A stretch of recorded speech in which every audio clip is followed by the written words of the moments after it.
ಭಾರತದಲ್ಲಿ ಲಕ್ಷಾಂತರ ಜನ ಅಂಧ ಮಕ್ಕಳಿದ್ದಾರೆ.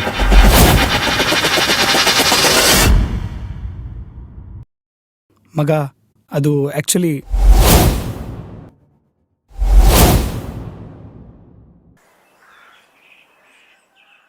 ಸ್ವಂತ ಮಕ್ಳಿಗಿಂತ ಅನಾಥ ಮಕ್ಳು ಹೆಚ್ಚಾಗ್ಬಿಟ್ರ.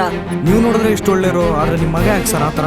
ಮಕ್ಕಳು ಬರ್ತಿದ್ದ ಗಾಡಿ ಆಕ್ಸಿಡೆಂಟ್ ಆಗ್ಬಿಟ್ಟಿದೆ. ನಾನು ಬರೋ ಸ್ಥಿತಿನಲ್ಲೇ ಇಲ್ಲ. ಇಷ್ಟು ಸಣ್ಣ ವಿಷಯಕ್ಕೆ?